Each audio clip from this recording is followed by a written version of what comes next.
So today I'm going to be covering how to do a magic circle.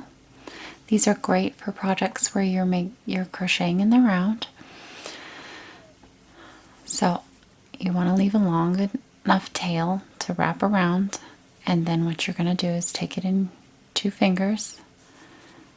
You're going to wrap the yarn around, cross it over, put it in back. Then you're going to take your hook, you're going to slip it under the first one and over the second one, grabbing it and pulling it through. And that's a magic circle.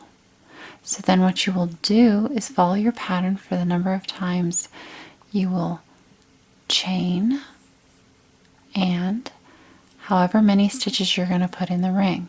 As you crochet in the ring, you will want to crochet over both this little loop and your tail yarn.